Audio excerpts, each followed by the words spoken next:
Konflik internal di tubuh pengurus besar PGRI belum menemukan titik akhir.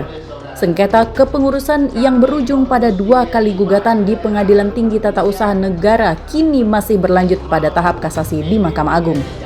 Di tengah belum tuntasnya proses hukum tersebut, muncul persoalan baru. Sebuah mandat kepengurusan PGRI Sumatera Selatan beredar dan diklaim diterbitkan oleh PB PGRI di bawah kepemimpinan Teguh Sumarno dan jajarannya. Langkah ini memicu gejolak PGRI di tingkat daerah.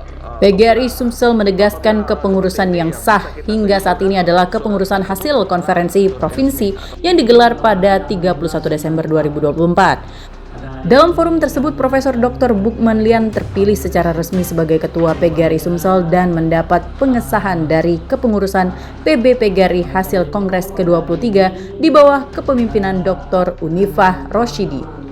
Ketua PGRI Sumsel Profesor Bukman Lian menginstruksikan seluruh jajaran pengurus kabupaten dan kota untuk melakukan konsolidasi internal. Ia juga meminta seluruh anggota tidak terprovokasi oleh pihak-pihak yang dinilai berupaya memecah belah organisasi. Bukman menegaskan, langkah penertiban mandat kepengurusan baru saat sengketa masih berproses hukum beresiko menimbulkan konflik yang lebih luas di tingkat daerah. Karena itu pihaknya menyiapkan langkah hukum untuk melindungi legitimasi organisasi sesuai peraturan perundang-undangan yang berlaku. PGRI saya katakan tadi tidak mengenal adanya penunjukan atau pemberian mandat kepada seseorang untuk menjadi ketua atau pengurus PGRI di semua tingkatan kabupaten, kota, provinsi sampai dengan ranting se-Indonesia. Tetapi ada mekanisme sesuai dengan anggaran dasar, anggaran rumah tangga yang ada. AHU yang terakhir terdaftar di Menkumham adalah AHU kepengurusan dari Ibu Unifah, seperti itu.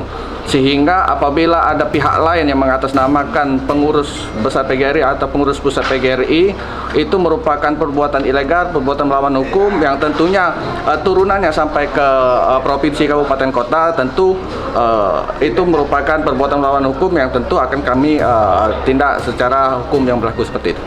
Hingga kini kepengurusan PGRI Sumsel menyatakan tetap menjalankan roda organisasi seperti biasa sambil menunggu putusan berkekuatan hukum tetap dari Mahkamah Agung. Mereka juga mengajak seluruh guru dan pengurus di daerah untuk menjaga solidaritas organisasi di tengah memanasnya konflik internal PB PGRI. Dari Palembang, Sumatera Selatan, Muhammad Riza Falevi, iNews melaporkan.